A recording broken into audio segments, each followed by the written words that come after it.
Our potato masher, you guys, is so awesome. So it folds flat in the drawer like this.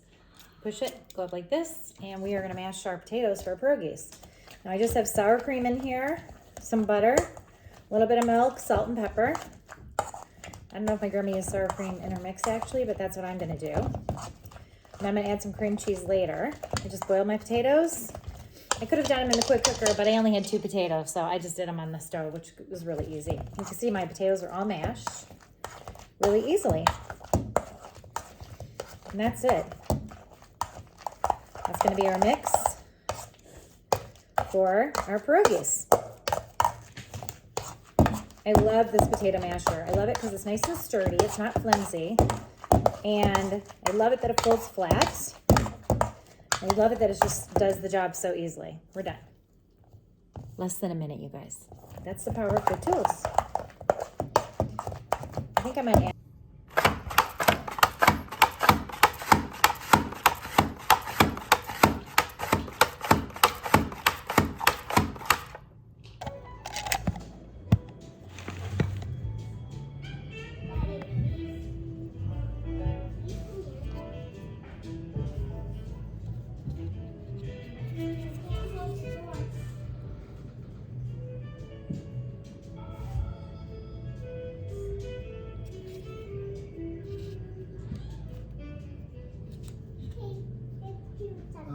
We have a project. Daddy, can't leave yet until we pay the chocolates. I can't.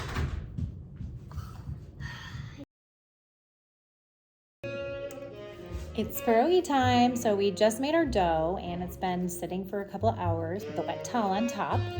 And that's how you want your dough to be. I remember my grandmother told me you want it to be like really pliable for pierogies because you want to stretch it out and you're going to roll it out until it's so thin. And that's what I remembered why I don't make pierogies anymore, because it's a lot of work. But here's what we got so far.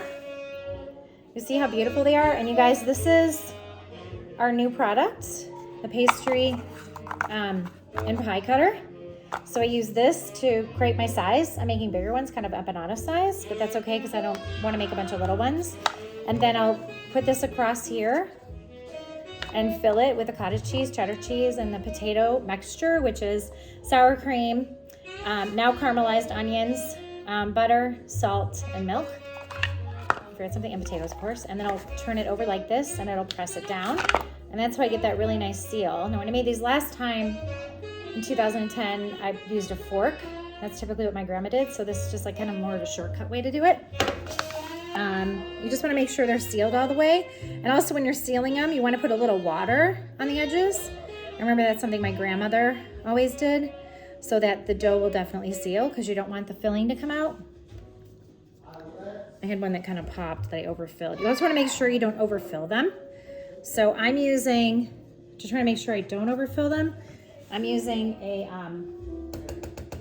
small scoop for some cottage cheese, just like a couple pieces of cheddar cheese, and then I'm using the medium scoop, halfway filled, with the potato mixture. So the hardest part about making the pierogies, honestly, is rolling out the dough. And like I said, you're trying to get a really thin dough, and so you want it to be nice and pliable like this. And so actually, I remember my grandmother doing this too. You want to hit it first, just kind of push the dough out a little bit, which will make it easier when you roll it. And you want to also make sure you have plenty of flour on your rolling pin. And actually, this is my grandmother's rolling pin, so it's super special to me. And then we'll just start the process. I will let you know when the dough's rolled out, because this is the part that takes the longest part, honestly, to make sure that it gets really thin.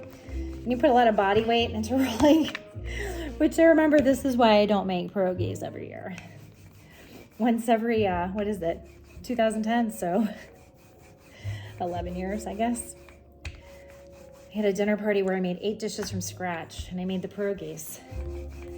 It was one of the dishes, and a panzanea, and was that a panzanea? No, that was a different party, but it was a lot of dishes when I made it. So maybe it was panzanea too. Deviled eggs and brie something and gazpacho. Anyway, so I'll come back when we are ready to cut and fill. Okay, so we can see our dough is really like almost paper thin. You can almost see through it, and that's totally how you want your dough to be. You can hear my grandma's voice in my head, actually.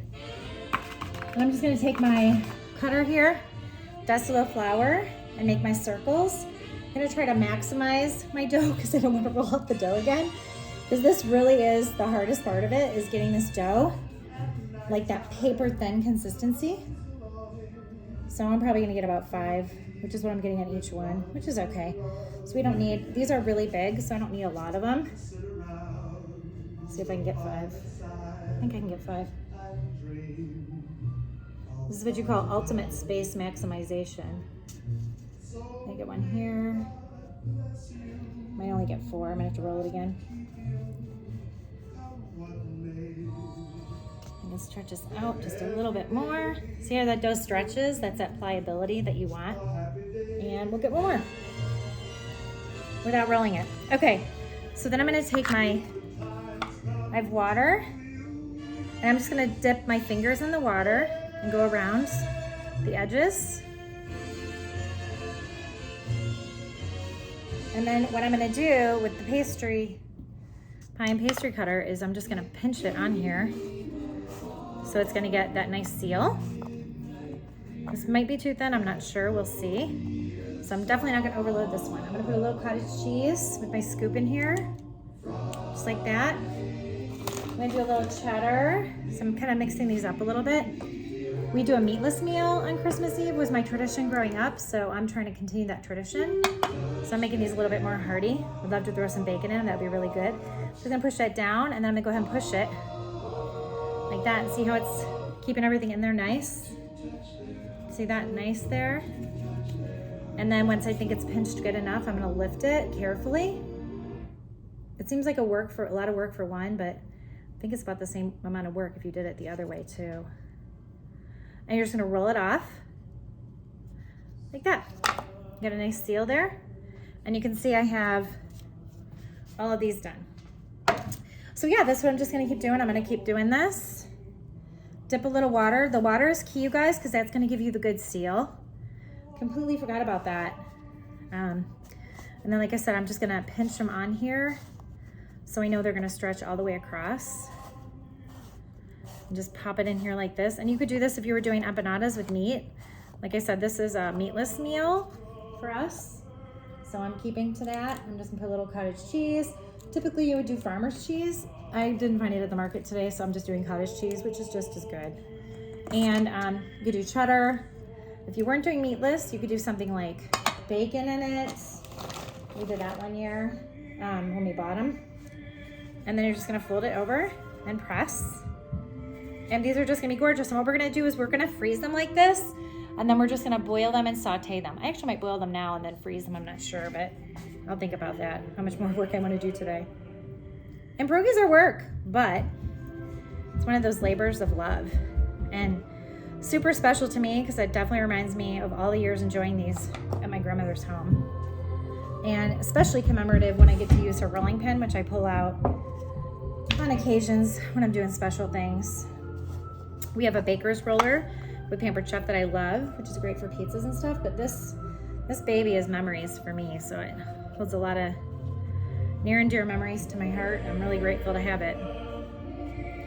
So you can see it takes a little while, but these are gonna be so good. And they're really just not that hard to make. It's just more the time to make them. And, you know, kind of making them with that feeling of love and enjoying it. And again, my potato mixture has sauteed onions in it. So that's gonna give it a little extra flavor too, plus the salt and the pepper.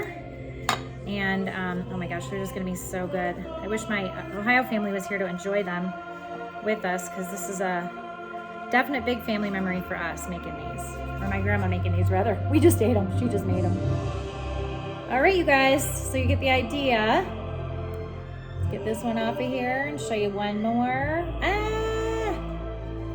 It's kind of a foolproof method to make pierogies. All right.